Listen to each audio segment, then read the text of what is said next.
आदाब आप देख रहे हैं न्यूज़। मैं नूर आलम। अभी फिलहाल मैं मौजूद हूँ कमट्टी के फूल बगान मैदान में, जहाँ पे कुछ स्टूडेंट और कमट्टी के नौजवानों के जरिया फ़लस्तीन की हमायत में एक प्रोटेस्ट निकाले हुए जो कमट्टी के शाहराह होते हुए फिर से फूल मैदान पहुँची है। आइए हम लोग जान लेते हैं कि आज जो इनका मुतालबा था क्या था। आपको बता दें कि गुज़श्ता 15 दिनों से इजराइल और फ़लस्तीन के बीच जंग चल रही है और आज पहली बार मिस्र के बॉर्डर खुले हैं और वहाँ पे कुछ सामग्री, तकरीबन 20 ट्रक सामग्री असिस्ट के तौर पे पहुँचाई गई है। ये जुर्म और बर्बरियत इजराइल की तरफ से फ़लस्तीनियों पे हो रहा है, जिस पर पूरे हिंदुस्तान या पूरी दुनिया में अलग अलग जगहों पर प्रोटेस्ट चल रहे हैं। हिंदुस्तान में भी अलग अलग जगहों पर प्रोटेस्ट किया जा रहा है। आज कमट्टी की आबादी में कुछ नौजवानों स्टूडेंट ने मिल करके फ़लस्तीन के सपोर्ट में और इजराइल के जुर्म और बर्बरियत के खिलाफ प्रोटेस्ट किया है। जो प्रोटेस्ट ऑर्गेनाइज करता है उनसे हम लोग बात कर लेते हैं। क्या मुतालबा है साहब? तकरीबन कमोबेश हर जगह प्रोटेस्ट हो रहा है इजराइल और फ़लस्तीन, क्या कहिए?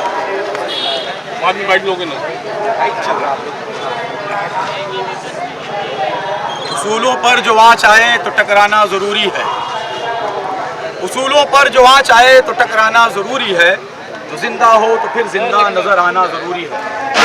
दोस्तों, नौजवानों, सलाम है आपकी मोहब्बत को, आपके जज्बात को, कि दुनिया के किसी भी मकाम पर जब जुल्म और बर्बरियत होती है तो आप जालिम के ख़िलाफ़ और मज़लूम की हिमायत में खड़े होते हैं। हम भारतीय हैं, हमें इस बात का फ़ख्र है कि हम भारतीय हैं और ये भारत की परंपरा और रिवायत रही है कि भारत में हमेशा लोग, यहाँ के ज़िम्मेदारान, यहाँ के हुकूमत के लोग हमेशा मज़लूम के साथ रहे हैं और जालिमों की मुखालफत में रहे हैं। मैं बड़े अफसोस के साथ कहता हूँ, ये कोई सियासी बात नहीं हो रही है, ये कोई सियासी एहतजाज भी नहीं है, ये इंसानियत के लिए है। ये जालिम के जुल्म और उसकी बर्बरियत के खिलाफ एहतजाज है। ये मजलूम की हिमायत और उनके हुकूक की आवाज़ की ये एहतजाज है। इस एहतजाज में हम जमा हुए हैं सिर्फ ये बताने के लिए, न सिर्फ यहाँ के बल्कि पूरी दुनिया में ये पैगाम हर जगह पहुँचाया जा रहा है कि जब भी जालिम अपने जुल्म के पंजे मजलूमों पर गाड़ने की कोशिश करे तो मजलूम बेशक उसकी आवाज़ उठाता है और उसके हिमायती जो हक के लंबरदार होते हैं वो मजलूम के साथ होते हैं, जालिम के साथ नहीं होते हैं।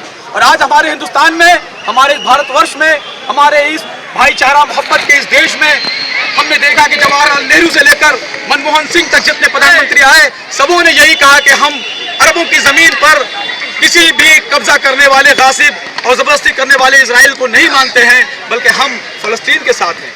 मगर इन दिनों में जो हम लोग देख रहे हैं, अटल बिहारी वाजपेयी जी जो कि इस देश के बहुत ही कामयाब प्रधानमंत्री गुजरे हैं, उनका भी वीडियो वायरल हो रहा है जिन्होंने खुले तौर पर कहा कि हम इजराइल के खिलाफ हैं और हम अरबों की ज़मीन से इजराइल को खाली करा करके फ़लस्तीनियों की मुल्क बनाने के हक़ में हैं। मगर इन दिनों में फ़िरका वाराना माहौल को ख़राब करने के लिए और 2024 के जनरल इलेक्शन में कामयाब होने के लिए ये जो दाव खेला जा रहा है ये बहुत भारी पड़ने वाला है। हम ये चेतावनी देना चाहते हैं मुल्क के सांप्रदायिक ताकतों को, मुल्क के फासिस्ट ताकतों को। हम ये इस छोटे से एहतजाज के जरिए ये पैगाम देना चाहते हैं कि आप मुल्क में बेरोजगारी, बेकारी, परेशानी, किसानों के और मजदूरों के, औरतों के और नौजवानों के इन मसाइल पर गौर करिए। ये आप सांप्रदायिक कार्ड न खेलिए, कम्युनल गेम न करिए, इससे आपको बहुत नुकसान हो जाएगा। आप साहब वापसी बता रहे हैं, पहले नरेंद्र मोदी ने कहा था कि लेकिन 2 दिन पहले नरेंद्र मोदी का ट्वीट आता है, वो कहते हैं कि मैं फ़लस्तीनियों के साथ, के साथ है और हिंदुस्तान उनकी आर्थिक मदद भी करेगा। देखिए, ये यू टर्न लेना, ये अभी आप जिनका नाम ले रहे हैं, ये लोग यू टर्न लेने में बहुत ही एक्सपर्ट और माहिरीन लोगों में से हैं। ये पहले कुछ कहते हैं और फिर बाद में पलट ही जाते हैं। ये यहाँ जितने ये एहतजाज करने वाले लोग खड़े हैं, ये इंशाअल्लाह आज भी फ़लस्तीन के साथ हैं, कल भी थे और इंशाअल्लाह सुबह क़यामत तक यहाँ हर लोग फ़लस्तीन की हिमायत में ही रहेगा। अल-कुद्स हमारा है, मस्जिद अक्सा हमारी है, वो एक मुक़द्दस ज़मीन है। जब तक कुरान पाक में इसके ताल्लुक से ये पैगाम मौजूद है, दुनिया के हर गोशे का रहने वाला मुसलमान और हर खित्ते का रहने वाला अमन पसंद वो किसी भी धर्म का आदमी हो, वो यही चाहता है। 1948 से पहले के आप जोग्राफियाई नक्शे को देखेंगे ना तो इजराइल का वजूद ही नहीं था दुनिया में। बैलफोर एग्रीमेंट के तहत, बैलफोर ट्रीटी के तहत कहीं ना कहीं 1916-17 में उनको लाया गया था, 60 परिवार आए थे, मगर फिर भी उनका वजूद तस्लीम नहीं किया गया था। यूनाइटेड नेशन में 1948 में बाकायदा और बाज़ाब्ता बरतानवी हुकूमत के साजिशी मामलात के तहत और जंग अजीम के बाद अपने ज़ाती मुफाद के तहत उनको वहाँ कायम किया गया। मगर धीरे धीरे दुनिया देख रही है फ़लस्तीनियों की ज़मीन, गाज़ा की पट्टी किस तरह इजरायली जुल्म के जरिया, जबर के जरिया, इस्तबदाद के जरिया और छोटे छोटे बच्चों को, नन्हे नन्हे बच्चों को, इससे बढ़कर जुल्म की तारीख शायद नहीं रही होगी। मैं कहता हूँ कि फर्स्ट वर्ल्ड वार और सेकेंड वर्ल्ड वार में भी इस तरह की जुल्म और बर्बरियत का निशाना और ये मंजर देखने को नहीं मिला कि एम्बुलेंस तक को नहीं छोड़ा जा रहा है। जो लोग कह रहे हैं कि फलां तंजीम ने वार किया, 1948 से लेकर के ये 2023 तक कमोबेश 75 साल में हजारों की तादाद में औरतों के साथ जुल्म हुआ, बच्चों को मारा गया, सैकड़ों हजारों लोगों को कैद में डाला गया और आए दिन लोगों को मारा जाता है, उनकी ज़मीनों से खाली किया जाता है। मेरा सवाल है, दुनिया कहती है, कुछ लोग कह रहे हैं, गलतफहमी में कह रहे हैं या जानबूझकर कह रहे हैं मुझे नहीं पता, कुछ लोग कहते हैं कि फ़लस्तीनी दहशतगर्द हैं, टेररिस्ट हैं। मैं उन तमाम लोगों से सवाल करना चाहता हूँ कि 1947 में जब हमारा देश आज़ाद हुआ, उससे पहले जो तहरीकें चली थी हिंदुस्तान की आज़ादी की, उस तहरीक में नेताजी सुभाष चंद्र बोस, जो कि मेरे पर्सनली मैं अपनी बात करता हूँ, मेरे फेवरेट फ्रीडम फाइटर हैं, नेताजी सुभाष चंद्र बोस, बाघा जातीन, भगत सिंह, अल्लामा फजल हक खैराबादी, मौलाना अबुल कलाम आज़ाद जैसे, महात्मा गांधी जैसे, मोहनदास करमचंद गांधी जो इसको लीड कर रहे थे, इन लोगों ने जो देश की आज़ादी की लड़ाई लड़ी, ये सब लोग भारत वालों की नज़र में आज़ादी के मुजाहिदीन थे, फ्रीडम फाइटर थे। मगर यही लोग और इन्हीं लोगों की ये एक्टिविटीज़ अंग्रेज़ों की नज़र में टेररिज्म थी। तो जब मंजर जो है ना देखने का, आप जब धूप में काला चश्मा लगा के देखते हैं ना, तो आपको धूप नहीं साया ही दिखता है। और ये अंग्रेज़ों के उस सांप्रदायिक चश्मे की वजह से वही लोग, वही भारतीय जो हिंदुस्तान की आज़ादी की लड़ाई लड़ रहे थे और आज भी उनको हम लोग खराज तहसील पेश करते हैं, देश उनको मुजाहिद आज़ादी समझता है, उन लोगों को अंग्रेज़ टेररिस्ट ही कहते थे। जो अपनी ज़मीन के लिए आज फ़लस्तीनी नौजवान और जो लोग जिहाद कर रहे हैं अपने मुल्क की लड़ाई के लिए, अपने वतन की हिफाजत के लिए, वतन की हिफाजत कोई गलत काम नहीं है, बल्कि ये तो हर इंसान का हक है। अभी हालिया दिनों में जंग चल रही है यूक्रेन और रशिया के साथ, कोई यूक्रेनियों को अपने ज़मीन की हिफाजत के लिए लड़ते हुए कोई कहता है कि वो टेररिस्ट है, वो दहशतगर्द है, कोई कहता है, कोई नहीं कहता। फिर ये फ़लस्तीनियों के साथ ऐसा ये दोहरा रवैया क्यों है? हमारा सवाल। आपने जो कहा कि 70-75 साल पहले जो फ़लस्तीन में इजरायली आए थे 60 फैमिली को लेकर के, आज तकरीबन 88% फ़लस्तीन पे इजरायलियों का कब्जा है। तो इसमें बहुत मशहूर मुकालमा है, एक शेर है कि लम्हों ने खता की सदियों ने सजा पाई। उस वक्त वो फ़लस्तीनियों ने हमदर्दी में इजराइल को जगह दी थी, आज ये मामला है। आज बताएंगे, आज आप लोगों ने प्रोटेस्ट किया, आप लोगों का क्या मेन मुतालबा है? ये लम्हों की खता नहीं है, ये तो उन लोगों को मौका दिया गया था, उन्होंने एहसान फरामोशी की है कि जिसको हमने वो अनग्रेसफुल कैमिल के हम लोग एक स्टोरी पढ़ी थी लर्न इंग्लिश में, ये वही मुकालमा यहाँ पे तय हुआ है। ये हमारी लम्हों की खता नहीं है। ये वो शेर याद मुझे याद आया, इसका बात इंतरी का ये है कि हम ही को कातिल कहेगी दुनिया, हमारा ही कत्लेआम होगा, हम ही कुएँ खोदते फिरेंगे, हम ही पे पानी हराम होगा। हम ही ने उनको जगह दी, नंगे भूखे बेचारे, पैर में चप्पल नहीं, बदन पे कपड़े नहीं। 1947 में जब वहाँ आए थे, उन्हें हमने हमदर्दी देखकर अपने, क्योंकि इस्लाम तो अमन का पैगाम देता है, इस्लाम तो लोगों को सबक देता है, इस्लाम तो लोगों को ये बताता है कि आओ, हम मदद का पैगाम देता है, रास्ते से पत्थर को हटाने को भी कहता है, कहीं पे प्यासी को पानी पिलाने को भी कहता है, बेवाओं के घर बसाने को भी कहता है। इस्लाम हमेशा पैगाम इसी तरह का मुस्बित पैगाम देता है। तो हमने उनको जगह दी और उन्होंने हमारे साथ गद्दारी की और आज नौबत ये आ गई। मैं तमाम लोगों को नहीं कहूँगा, ना किसी सियासी लीडर का नाम लूँगा, बल्कि मैं ये इस लड़ाई को अपनी ज़ाती लड़ाई समझता हूँ कि मुसलमान जो आलम इस्लाम में जितने मुसलमान हैं, 2 अरब की आबादी है तकरीबन, और ये 1 करोड़ 1.5 करोड़ महज जो इजरायली हैं, ये आज किस तरह से काबिज़ हैं। हम अपनी आँखें कब खोलेंगे?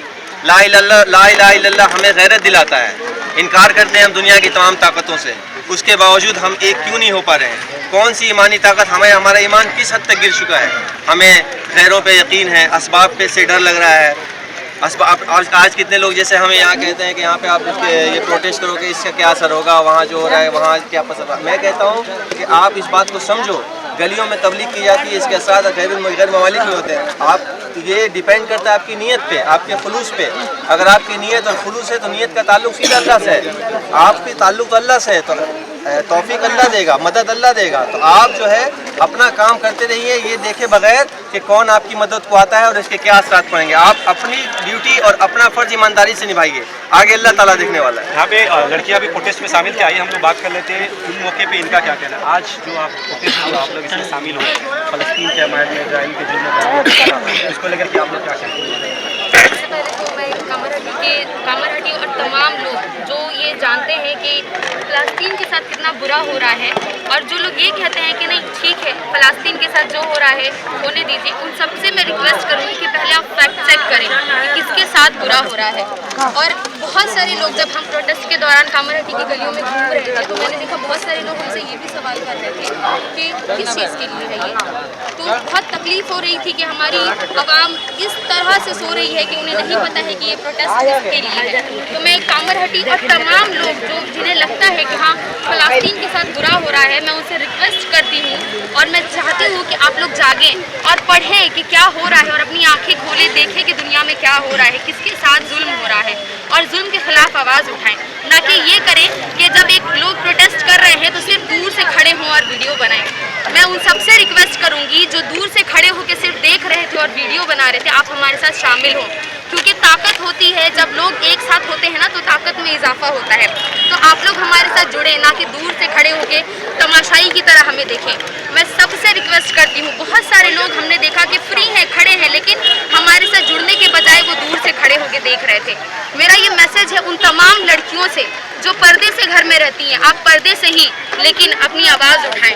आप एक ट्वीट के ज़रिए, एक मैसेज के ज़रिए भी अपनी आवाज़ उठा सकती हैं। अगर आप हमारे साथ शामिल नहीं हो सकती तो आप घर में बैठे ही आवाज़ उठा सकती हैं। मैं उन तमाम भाइयों से और लोगों से रिक्वेस्ट करूंगी जो गलियों में यहाँ वहाँ बैठ के अपना वक्त गुजारते हैं लेकिन कुछ नहीं कर रहे हैं, उन्हें पता भी नहीं है क्या हो रहा है, अपनी उस दुनिया से बाहर निकलें जहाँ पे आप खोए हुए हैं और आपको नहीं पता है कि क्या चल रहा है। आप पता करें, वरना आपके साथ जब होगा तो आपकी नींद खुलेगी और आपको पता चलेगा कि हम पता नहीं कौन सी ख्वाब गफलत में थे और हमारे साथ क्या हो रहा है, आपको कुछ पता नहीं। बहुत सारे लोगों का कहना है कि और जब कश्मीरी पंडितों के साथ कुछ हुआ या राजस्थान मध्य प्रदेश में होता, उस वक्त मुसलमान नहीं जागते। आज फ़लस्तीन में मुसलमानों के साथ हो रहा है, यहाँ पे प्रोटेस्ट किया जा रहा है। मैं उन सब लोगों से कहना चाहूँगी जिन्हें लगता है कि मुसलमान नहीं जागते, उनसे ये कहना चाहूँगी कि मुसलमानों को कहीं ना कहीं दबा दिया जाता है। जब मुसलमान आवाज़ उठा रहे होते हैं, मुसलमान हरकत में होते हैं, उसे दिखाया नहीं जाता, बहुत सारी चीज़ों को छिपा दिया जाता है और हम लोग ही आवाज़ नहीं उठा पाते। तो मैं उन लोगों से रिक्वेस्ट करूँगी जो ये कहते हैं कि मुसलमान तब कहाँ थे, मुसलमान तब आवाज़ क्यों नहीं उठा रहे थे। आप कहाँ थे जब मुसलमान आवाज़ उठा रहे थे और आपने देखा नहीं? आपको ज़रूरत है कि आप देखें मुसलमान किस कदर एक्टिव है। मणिपुर में आवाज़ उठाई गई थी और बहुत सारी जगहों पे आवाज़ उठाई गई, लेकिन आप लोग सो रहे थे। जो ये कह रहे हैं कि मुसलमान कहाँ थे, आप लोग सो रहे थे, आपको देखने की ज़रूरत है। आज जो प्रोटेस्ट हुआ इसको लेकर क्या क्या कहना चाहिए? की प्रोटेस्ट को लेकर मैं बस इतना ही कहना चाहूँगा। जब सोशल नेटवर्क पर, व्हाट्सएप पर और फेसबुक वगैरह पर जब तस्वीरें वहाँ की आती है, वीडियो वहाँ की आती है, जब हम अपनी आँखों से देखते हैं कि छोटे बच्चे किस तरह अपनी लाइफ के नारे तक तब एहसास होता है कि फ़लस्तीनी जो मुसलमान हैं उनके अंदर जो ईमान है कितना ज़्यादा होता है। अफसोस के साथ हमें अपने दिलों में झांकने की ज़रूरत है कि हमारा ईमान कितना ज़्यादा मजबूत है। आज हम बैठे हुए हैं और बैठ करके बस सोच रहे हैं कि फ़लस्तीनियों के लिए फिर खुदाई मदद ज़रूर आएगी। अफसोस खुदाई मदद उसी की होती है जो इंसान खुद से पहले मेहनत करता है और कोशिश में लगा रहता है कि हम भी करें, करने वाले की ही मदद करते हैं, करने वाले की मदद परवरदिगार करता है। अफसोस होता है जब मैं देखता हूँ, मैं तो सबसे पहले कहता हूँ, मैंने कहीं पढ़ा था कि यहूदी खत्म हो जाएंगे, मिट जाएंगे अगर सारे के सारे मुसलमान फजर की नमाज जो है एक साथ जुमे की तादाद में पढ़ लें। कहाँ है वो सारे लोग? मैं आवाज़ देता हूँ आज के इस मीडिया से, मैं बताना चाहता हूँ कि आइए फजर की नमाज में सारे लोग बाजमात पढ़ करके, नमाज़ पढ़ करके दुआ मांगिए और एकदम मुस्तहकम मुस्तैद हो जाइए, तैयार हो जाइए कि अपने फ़लस्तीनियों के लिए हमें अगर जान की बाजी भी लगानी ही पड़े तो हम लगाने के लिए तैयार हैं। मगर मैं पैगाम देते हुए कहूँगा कि उठें, उठ करके फजर की नमाज में सारे के सारे इलाके के तमाम मसाजिद में खड़े हो जाएँ, खड़े होकर के हमारे अइम्मा को एहसास दिलाएं कि हम आपके साथ हैं। अगर आज हमारे अइम्मा अगर हमारे ये आवाज़ नहीं उठा रहे हैं, हो सकता है उनकी सियासत का हम नहीं जानते हैं, उनके तमाम तर पहलुओं पर क्या ये असर हमें नहीं पता है, मगर हम ये जान सकते हैं अगर तमाम तर आवाम मसाजिद में खड़े हो जाएँ और खड़े होकर के कहें कि अइम्मा हमारे लिए आवाज़ उठाइए, तो इंशाअल्लाह सुम्मा इंशाअल्लाह मेरा यकीन कहता है, मेरा ईमान कहता है कि अगर हम फजर की नमाज बाजमात एक साथ जुमे की तरह तादाद में पढ़ेंगे तो हमारे अइम्मा भी हमारे साथ तलवार लेकर के खड़े होकर के नजर आएंगे। हमें ज़रूरी है कि हम खुदा के तमाम तर नबी के बताए समझाए दिखाए हुए रास्ते पर चल करके फ़लस्तीनियों की आवाज़ उठाएं और सिर्फ आवाज़ तक ही महदूद न रखें। हम यहाँ पर आवाज़ उठाएंगे और जा करके दुकान से कुरकुरे खाएंगे, जा करके दुकानों से कोको कोला पिएंगे, तो ऐसी आवाज़ उठाने से कोई फ़ायदा नहीं है। आप दुकानों में देखें कि फ़लस्तीनी प्रोडक्ट कितना ज़्यादा रखा हुआ है। उसका सिर्फ बाइकाट नाम से नहीं, उसका बाइकाट सिर्फ आवाज़ से नहीं, बल्कि दुकानों में सामान लेने से भी बाइकाट करें। आपको चाहिए कि आप दुकानों में जाकर के देखें, अगर ये सामान मौजूद है तो इन तमाम तर दुकानों से सामान ना लें। आप इन तमाम तर सामानों को बाइकाट सिर्फ और सिर्फ आवाज़ से नहीं करें, बल्कि सामान की खरीदारियों पर भी रोकथाम करने की कोशिश करें। इंशाअल्लाह अमल ज़रूर होगा। और मस्जिद अक्सा उस वक्त तक हमारा है जब तक कि कुरान बाकी है। कुरान के 15वें पारे में लिखा हुआ है, मस्जिद अक्सा का बयान है, जब तक कि कुरान बाकी रहेगा मस्जिद अक्सा मुसलमानों की रहेगी इंशाअल्लाह। कुछ जाने वाला है, कुछ होने वाला है, इजराइल में कुछ फर्क पड़ेगा? देखिए, जहाँ तक प्रोटेस्ट की बात है, सबसे पहले हम अपने एकदम नौजवानों को शुक्रिया अदा करूँगा। इसमें जो है कोई भी कायद इसका कायद जो है मोहम्मद सल्लल्लाहु अलैहि वसल्लम था। जिस जो है प्रोटेस्ट या जिसका ये का जो है कायद सल्लल्लाहु अलैहि वसल्लम हो, उस जो है प्रोटेस्ट को जो कोई छोटा प्रोटेस्ट का समय ये कम लोगों की तादाद जरूर थी, लेकिन इंशाअल्लाह रहमान ये प्रोटेस्ट रंग लाएगी। और मैं ये कहूँगा कि दुआओं में आपका वो असर है, आप नहीं समझ रहे हैं कि आपकी दुआओं में क्या असर है। आप दुआ कीजिए, इंशाअल्लाह रहमान इसराइल की जो है दुनिया के नक्शे से मिट जाएगा। इसलिए कि आज दिखने में जरूर नज़र आ रहा है कि इसराइल जो है बम बरसा रहा है। जब जो हज़रत इमाम हुसैन रज़ियल्लाहु अन्हु को जब हम वाक़या को पढ़ते हैं, करबला को वाक़या को देखते हैं, उस वक्त लोग ये कहते थे कि ये जो इमाम हुसैन जो चंद लोगों की ये जमात है ये ख़त्म हो जाएगी। लेकिन ये दुनिया ने देखा कि आज भी इमाम हुसैन जिंदा है और यजीद नस्ल नाबूद है। तो ये ना समझे कि फ़लस्तीन जो है मिट रहा है, समझे ना, ये ना समझे कि फ़लस्तीन नक्शे पे मिट रहा है। जिसके सीने में ला इलाहा इल्लल्लाह मोहम्मद रसूलुल्लाह का ईमानी जज्बा हो, वो कौम कभी मिटेगा ना मिटा जितना तुम साजिश कर लो।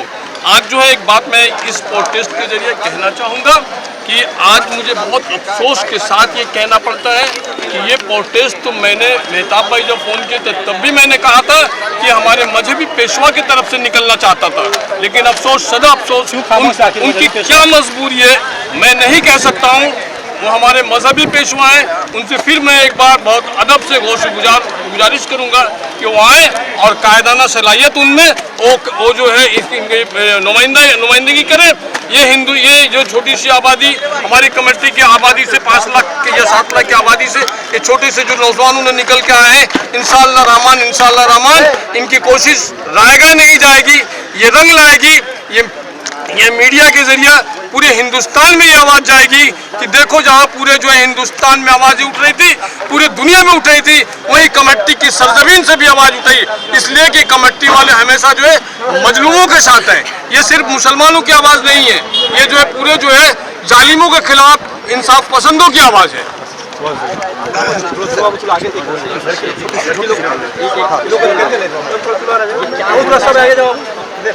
लाइट नहीं चल रहा है।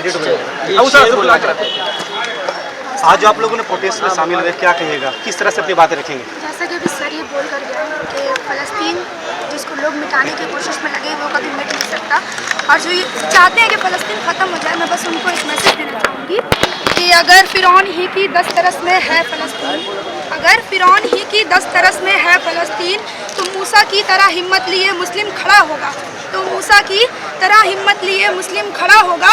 और हमें तादाद से डर आज भी लगता नहीं यारो, अगर हम चाह ले तो देखना फिर करबला होगा। एक छोटी सी मैसेज हम देना चाहते हैं इस उम्मत मुस्लिमा के लिए। छोटी सी मेरी मैसेज है, जब हम लोग मुहर्रम का टाइम आता है तो करबल का जो याद है वो ताज़ा हो जाती है, और उसमें सिर्फ मुस्लिम नहीं रहते हैं, उसमें तमाम इंसान देखेगा वो बोलते हैं कि इन पर जुल्म हुआ है, तो इन पर जो यजीदी ने जुल्म किया है। आज वो करबल का अगर रियलिटी में देखना है, लाइव देखना है, तो आप लोग फिलिस्तीन में, आप लोग गाजा में देखते हैं जो 1 साल में जितने बम गिराए गए, 1 साल में तकरीबन आपको देखिएगा, अफगानिस्तान का रिपोर्ट देखिएगा, 1 साल 2 साल पहले एक छोटी सी गाजा है, वहाँ पे तकरीबन 7 लाख आबादी, हाँ 23 लाख की आबादी में 7 दिन में इतने बम गिराए। करबल के मैदान में बच्चे सुनते थे ना हम लोग, किसी का धड़ अलग हो गया, किसी का हाथ अलग हो गया, किसी का पैर अलग हो गया।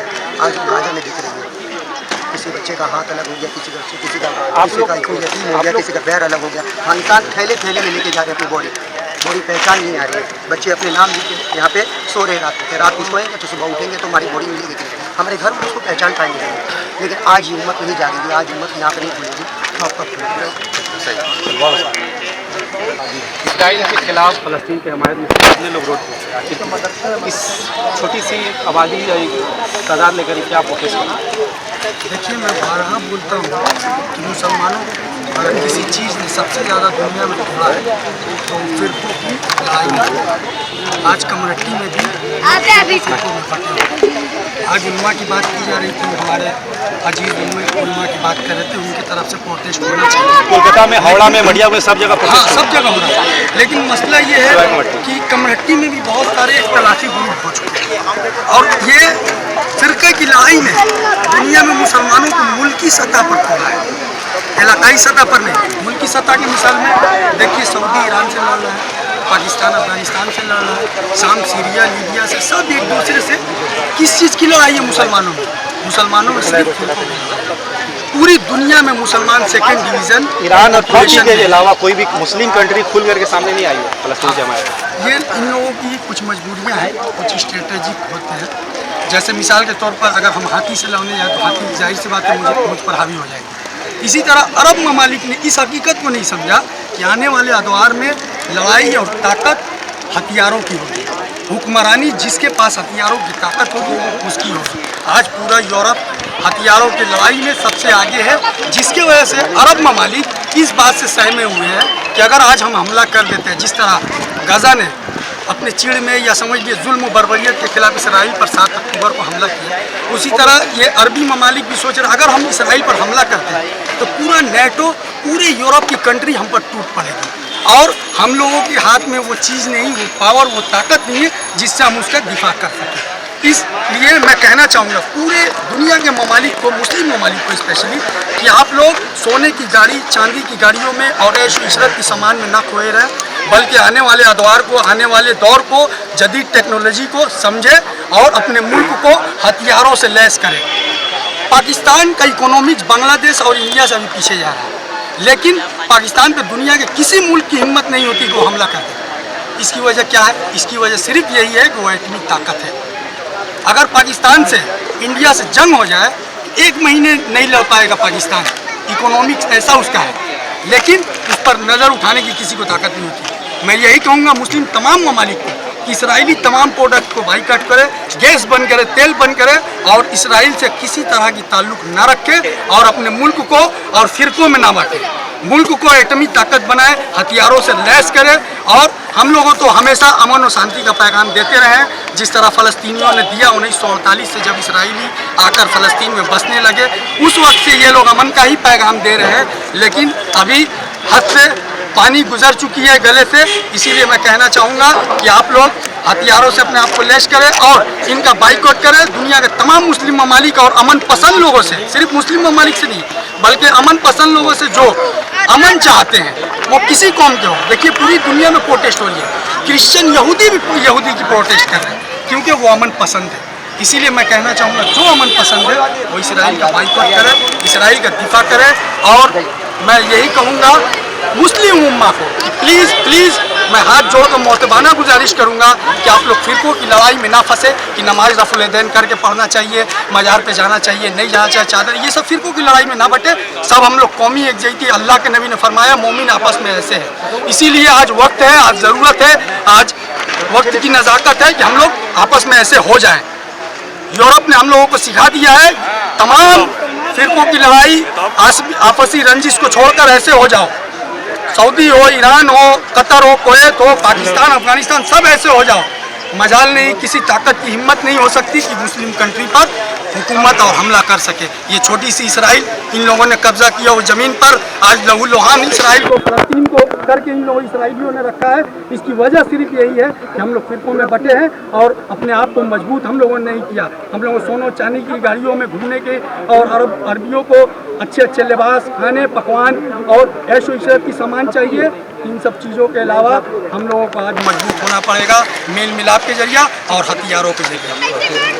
औरतें होती हैं किसी भी फैमिली की या मर्दों के पीछे जो मुस्तहकम और जो पायदार जो पिलर होती है औरतें होती हैं, तो क्या लगता है कि आप लोग जो प्रोटेस्ट किए इजरायली प्रोडक्ट को बाइकाट को लेकर के ये सक्सेसफुल हो पाएगा? आप अपना नज़रिया किस तरह से देखते हैं?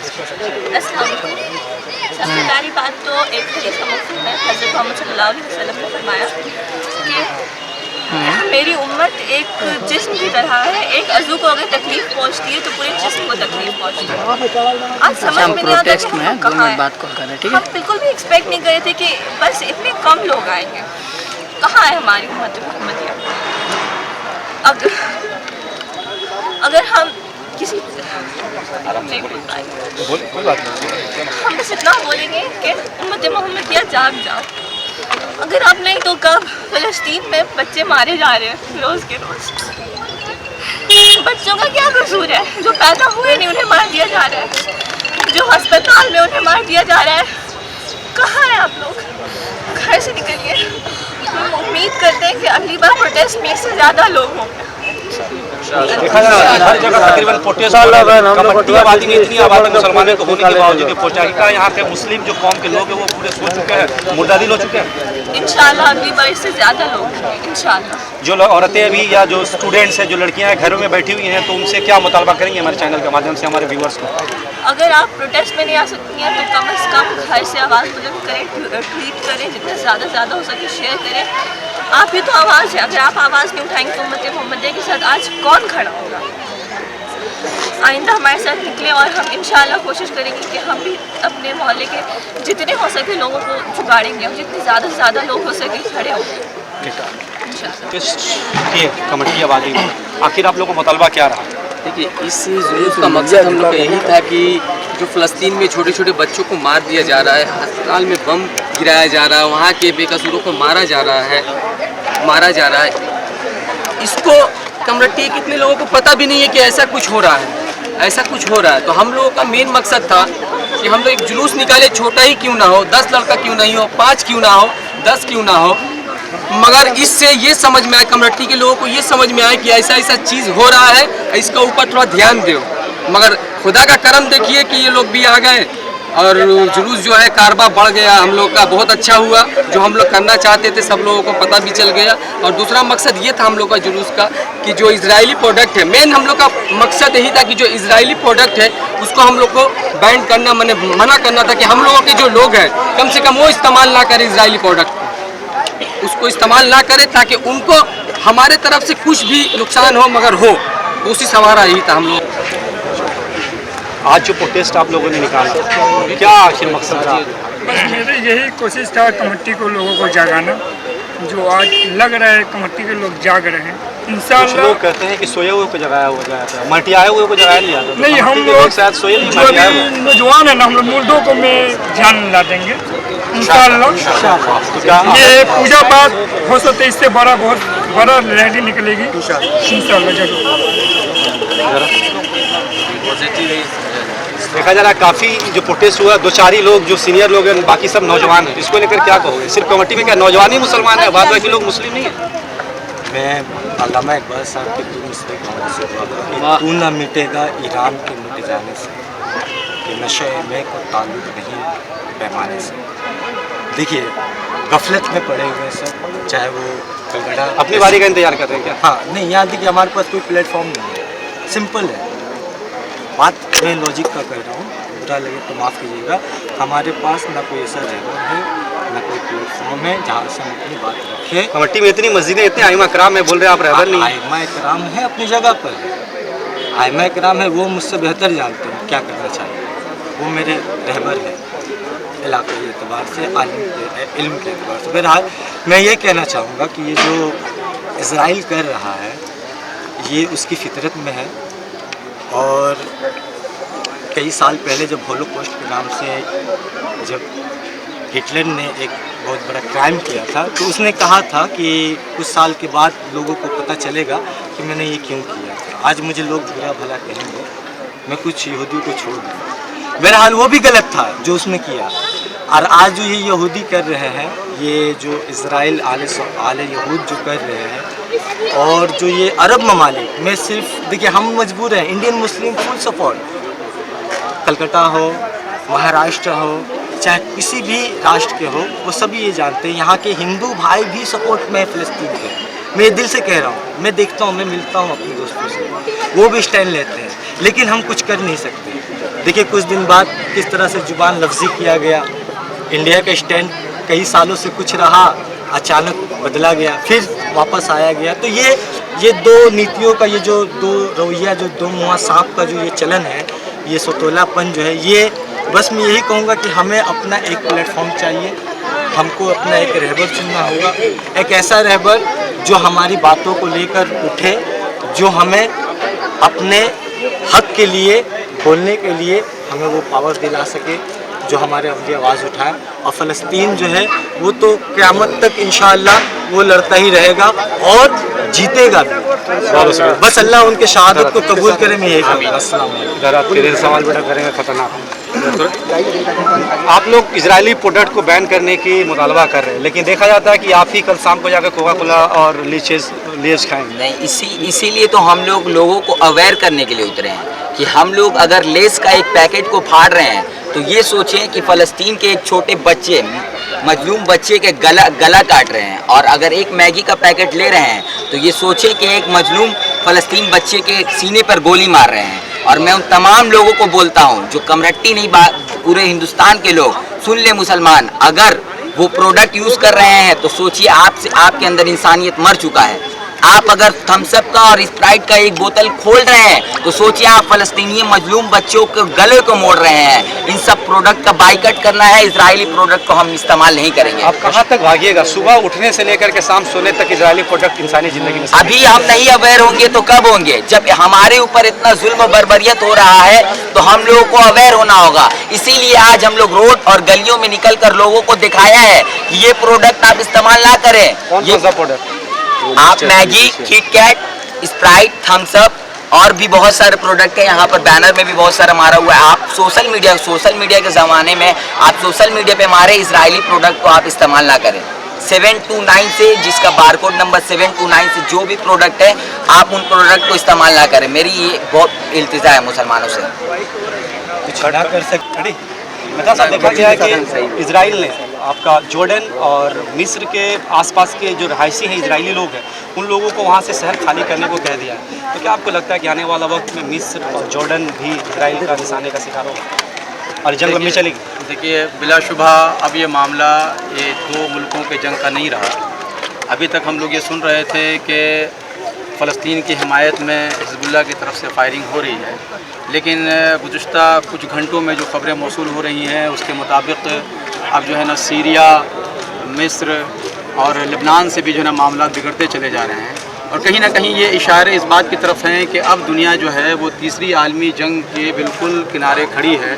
किसी भी लम्हे, किसी भी पल ऐसा हो सकता है कि ये एक वर्ल्ड वार का एक रूप धार ले।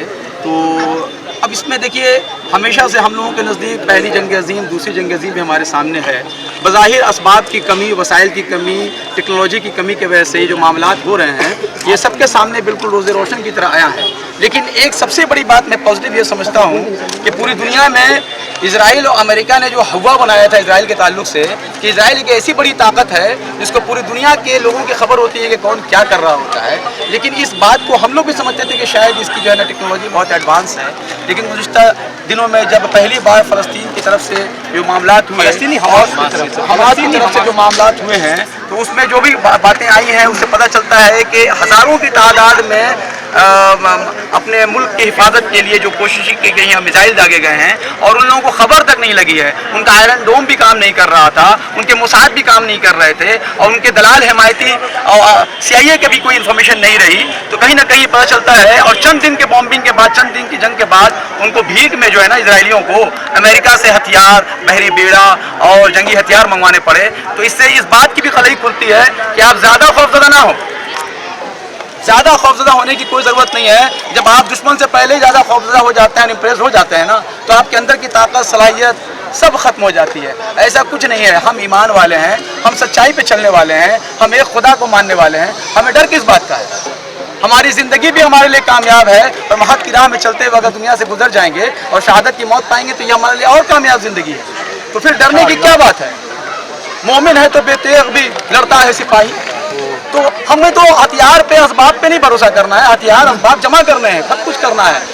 और असल हथियार, असल जो है ना, वो है आपका अमल, आपका कैरेक्टर। आप अपने अमल, अपनी ज़िंदगी में सुधार लाएं, अपने अंदर अमन, शांति देश के कानून को मानने का जज्बा, शरीयत और जिंदगी गुजारने का, पड़ोसी को तंग ना करें, माँ बाप की इज्जत करें, लोगों के दुख दर्द में काम आए। आपके अड़ोस पड़ोस में लोग बीमार हैं, आप देख के चले जा रहे हैं। ये एक अच्छे इंसान होने का, मुसलमान छोड़ दीजिए, एक अच्छे इंसान होने के लिए आपको अपनी ज़िंदगी में, अपने अहल खाना की ज़िंदगी में, अपने बीवी बच्चों माँ बाप की ज़िंदगी में, अड़ोस पड़ोस रिश्तेदारों की ज़िंदगी में कोई परेशानी है उसको दूर करने की आप कोशिश करें, नमाजों की पाबंदी करें, देश के कानून को मान के चलें और एक अच्छा लॉ अबाइडिंग सिटीजन बने। मैं आखिरी जुमले कह के यहाँ से इस बात को ख़त्म करना चाहूँगा कि एक बात जो कॉमन सबकी तरफ से आई कि आखिर क्या वजह है कि हम मुत्तहिद नहीं हो पा रहे। देखिए, बड़ी जमात में इख्तलाफ भी होती है, उम्मत मुस्लिमा बहुत बड़ी है, 150 करोड़ से ज़्यादा पूरी दुनिया में मुसलमान हैं और सिर्फ मुसलमानों में इख्तलाफ नहीं है। आप अगर नसारा में जाएंगे ना, क्रिश्चियंस में भी कैथोलिक हैं, प्रोटेस्टेंट हैं और उनके भी जो है ना यहूदियों में जाएंगे ना तो ओल्ड टेस्टामेंट के तहत मानने वाले अलग हैं, न्यू टेस्टामेंट के मानने वाले अलग हैं। इख्तलाफात बड़ी जमात में होती है, ये मसला नहीं है। हमारे कहने का लुब्बे लुबाब ये खुलासा, ये पैगाम मैं कमेटी के तमाम अवामुन्नास को भी और खवास को भी ये देना चाहता हूँ, मस्जिद के अइम्मा हजरात को भी, मदारिस के मुंतज़मीन या ज़िम्मेदार और मुदर्रिसीन को भी और क्लब इदारे तंजीमों के ज़िम्मेदारान को मैं ये पैगाम देना चाहता हूँ, एक नाचीज़ होने की हैसियत से, लेकिन इस बस्ती का मैं बच्चा हूँ और एक तालिब इल्म हूँ, इस नाते मैं ये पैगाम देने की कोशिश कर रहा हूँ कि देखें, सबसे पहली बात तो यह है कि ये भीड़ कम नहीं थी, 200-300 लोग अचानक आनन फानन जमा हो गए, ये बड़ी बात है अल्हम्दुलिल्लाह। लेकिन हम लोगों ने इस बात का ख्याल किया है कि हमारे मगरबी बंगाल में जो हमारे मुल्की भाई हैं, जिनका दुर्गा पूजा सबसे बड़ा त्यौहार होता है, दुर्गा पूजा त्यौहार में पुलिस को भी परेशानी हो सकती है, प्रशासन को भी कुछ प्रॉब्लम आ सकता है एडमिनिस्ट्रेशन में, तो हम लोगों ने बड़ी भीड़ नहीं की है। अगर ये कोशिश होती तो कमेटी के किसी सड़क पे कोई जगह नहीं रहती चलने की, जो जहाँ रहता वहीं जुलूस खत्म हो जाता। और मुझे यकीन है कि इस दुर्गा पूजा के ख़त्म होने के बाद जो विसर्जन जिसको कहते हैं वो लोग, विसर्जन के बाद, भसान के बाद, ये जो हमारे अइम्मा हजरात हैं वो बहुत ही मुस्तैदी के साथ इसका पैगाम देंगे। शिक्षा सबके लिए, तालीम, रोजगार, बेकारी दूर हो, नौजवानों को नौकरी मिले, किसानों को आसानी मिले, औरतों को हिफाजत और सुरक्षा मिले, तो ये कॉमन प्रोग्राम तमाम सियासी पार्टियों के होते हैं। तो अब तमाम मसलक के लोग, चाहे वो देवबंदी हों, वहाबी हों, अहले हदीस हों, बरेलवी हों, जिस फिरके के भी हों, वो अपने अपने मसलक पे कायम रहें। मैं नहीं कह रहा हूँ अपने मसलक को छोड़ दीजिए, अपने मसलक पे कायम रहते हुए एक इदारा बनाइए, एक तंजीम बनाइए, जिस तंजीम में मुसलमानों के, जुमला मुसलमानों के जो परेशानियाँ हैं, मसाइल हैं, उनके हल के लिए कोशिश कीजिए। बेकारी, बेरोजगारी, बीमार, इस तरह के माहौल जब भी पैदा, कमेटी में मैं आज 1998-99 से अवामी तहरीक में जुड़ा हुआ हूँ। पहाड़ी बगान के मामला से लेकर कुमारपाड़ा तक के तमाम मामलात में और बहुत सारे मामलात में मैं रहा हूँ। मैंने देखा कि कमेटी में तभी तंजीम बनती है जब कोई मामला पेश आ जाता है तो एक तंजीम इदारा बनता है, और जब वो मामला खत्म होता है तंजीम खत्म हो जाती है। मैं ये पैगाम देना चाहता हूँ कि आप एक ऐसी तंजीम बनाएं। अम्मा हजरात से बिलखुसूस मेरी गुजारिश है, तमाम देवबंदी, बरेलवी, तमाम मकातब फ़िक्र के लोगों से, खैर मुक़ल्लिदीन से भी हमारी ये गुजारिश है कि आप एक ऐसी तंजीम बनाएं कॉमन मिनिमम प्रोग्राम के आधार पर, जो हर वक्त 24/7 काम करे, हर दिन 365 दिन कायम करे और वो तमाम तरह के मुसलमानों की परेशानियों को सामने रखते हुए कायम करे। यही मेरा पैगाम है। बहुत बहुत शुक्रिया जितने लोगों ने इसमें शिरकत की, तमाम का बहुत बहुत शुक्रिया। अस्सलाम वालेकुम। एक छोटी सी पैगाम है तमाम उम्मत को नहीं, पूरी दुनिया के इंसानों को मैं देना चाहता हूँ, वो चाहे इंडिया से लेकर अमेरिका हो, कि आज जो इजराइल ने जो किया है हमास गाजा पे, जो हमने छोटी छोटी बच्चियों को कत्लेआम कर दिया, माँ को मार दिया, बेटे को माँ से जुदा कर दिया, बाप को बेटे से जुदा कर दिया। एक बच्ची छोटी बच्ची अगर ज़मीन पे गिर जाती है, ऐसी छोटी बच्ची ज़मीन पे अगर गिर जाती है तो माँ तड़प जाती है कि मेरी बच्ची गिर गई, किसने गिराया, तड़प के रह जाती है। और उसी गाजा में, उसी जो इजराइल के हमले से, उसी गाजा में जब बच्ची को कटे हुए हाथ माँ को दिया जा रहा है, कटे हुए गर्दन जब दिया जा रहा है, जब उसकी अपनी पकड़ी दी जा रही है, तो उस माँ का कलेजा क्या होता होगा, उस बाप का कलेजा क्या होता होगा। हमारे कुरान में अल्लाह ताला फरमा रहे कि एक इंसान का भी कत्ल करना पूरे इंसानियत का कत्ल करना है। बूढ़े माँ बाप को बनी इसराइल में अल्लाह ताला फरमा रहे, बूढ़े माँ बाप को कितना कहना, यहाँ तो बूढ़े माँ बाप को ही उड़ा दिया जा रहा है हमसे। अस्सलाम वालेकुम। इजरायली प्रोडक्ट जितने भी हैं वो हमारी बेसिक नेसेसरीज़ में शामिल नहीं है। अगर आप डेली बेसिस पे जो भी चीज़ यूज़ कर रहे हैं, आप जब प्रोडक्ट को खरीदें उसको बैक में चेक करें कि अगर वो मेड इन इंडिया है। बिकॉज अगर आप लेस का पैकेट यूज़ कर रहे हैं, आप कुरकुरे यूज़ कर रहे हैं, इवन अभी नेस्ले का जो कंपनी है वो यूके का है, एंड 19 अक्टूबर को यूके ने जो इसराइल में उसका प्लांट था वो बंद कर दिया। क्यों बंद किया? बिकॉज हम लोगों ने एक स्टेप लिया कि इंटरनेट पे ही, ट्विटर पे या फिर फेसबुक पे कहीं भी हम लोगों ने पोस्ट करना स्टार्ट किया कि बॉयकॉट स्टाइल प्रोडक्ट्स, ठीक है। तो जब हम लोगों ने ये स्टार्ट किया, इस वजह से उसने ये एक्शन लिया। तो अगर हम एक एक करके देखेंगे, हमारा कोई बेसिक नेसेसिटी नहीं है, हम लेस नहीं खाएंगे तो हमारे कोई मरने वाला नहीं है। अगर मेरा बच्चा चिप्स का डिमांड कर रहा है, then we can go to the market, हम लोग जाके देख सकते हैं कि इसमें से इंडियन प्रोडक्ट कौन सा है। अगर हम इंडियन खरीदेंगे तो इकोनॉमी का भी फायदा होगा, ठीक है। और दूसरा, जब गांधी जी जब प्रोटेस्ट कर रहे थे तो उन्होंने स्वदेशी मूवमेंट का क्या कहते हैं स्टार्ट किया था। और जब उन्होंने स्वदेशी मूवमेंट स्टार्ट किया तो उन्होंने क्या किया था कि देश के बनाए हुए कपड़ों को पहनना शुरू किया था और विदेशी कपड़ों को बॉयकॉट शुरू किया था। दौर आ गया, फिर से वही दौर आ गया स्वदेशी मूवमेंट हर स्टार्ट दौर करने का। में अगर आपको अपने लिए स्टैंड लेने की जरूरत पड़े तो लेना पड़ता है। चाहे जब भी बातिल सर उठाएगा तो हक को स्टैंड लेना पड़ता है। और प्रॉब्लम यह है कि हम मुसलमान हैं लेकिन अपने फ़राइज़ को नहीं समझते। अल्लाह के रसूल ने फरमाया है कि जब मुसलमान अपने फ़राइज़ से पीछे हट जाएंगे तो उन पर एक जालिम हुक्मरान मुसल्लत कर दिया जाएगा। और बेशक हमारे ऊपर जालिम हुक्मरान मुसल्लत हो चुका है, इसमें कोई दो राय नहीं है। तो अब ये हमारी जिम्मेदारी है कि हमारे जो फ़राइज़ है उसको पूरा करें। और जैसा कि कुछ देर पहले किसी ने बताया कि अगर मस्जिद में जो नमाजियों की तादाद है वो बढ़ जाएगी तो डेफिनेटली अल्लाह की मदद आएगी। जब बदर में 313 मुसलमान थे, हज़ारों की लश्कर थी और 14 सिर्फ शहीद हुए थे। तो यहाँ पर भी तो थोड़े से मुसलमानों, वो शेर है ना कि हम तो तन्हा ही चले थे जानिबे मंजिल, मगर लोग मिलते गए और कारवां बनता गया। आज कुछ लोग प्रोटेस्ट के लिए आए हैं, अगर हम ये इनिशिएटिव ही नहीं लेते तो लोग आते कहाँ से? अभी हमने इनिशिएटिव लिया है, इंशाल्लाह लोग शामिल भी होंगे और हर कोई इंतजार करता है कि स्पार्क हो, देन उसके बाद पूरा इग्निशन होगा। तो जो भी माहौल है, लग रहा है कि जंग लंबी चलेगी, तो क्या उम्मीद रखा जाए कि और भी इस तरह का प्रोटेस्ट होगा कमेटी में? प्रोटेस्ट नौजवानों के जरिए हो या बूढ़ों के जरिए हो। अभी तो मेनली दुर्गा पूजा की वजह से मैंने 2 दिन पहले कॉल करके पता भी किया था कि हर जगह प्रोटेस्ट हो रहा है, हमारे यहाँ क्यों नहीं हो रहा। तो बताया गया कि ऑर्डर नहीं मिल रहा दुर्गा पूजा की वजह से। तो डेफिनेटली हम डेमोक्रेटिक कंट्री में रहते हैं और हम हर एक के रिस्पेक्ट करते हैं। तो दुर्गा पूजा कंप्लीट होने के बाद इंशाल्लाह प्रोटेस्ट भी होगा और इंशाल्लाह अल्लाह के रसूल ने फरमाया है कि अनकरीब जितने भी यहूदी होंगे वो अपनी मक्तल गाह की तरफ जमा होंगे। तो वक्त करीब आ चुका है, क़यामत भी दूर नहीं है इंशाल्लाह। तो सारे के सारे यहूदी भी मारे जाएंगे और बैतुल मुक़द्दस और मस्जिद अक़सा हमारा था, हमारा है, हमारा रहेगा। एक बार सलाउद्दीन अय्यूबी ने फतह की थी, इंशाल्लाह इस बार कोई और आएगा।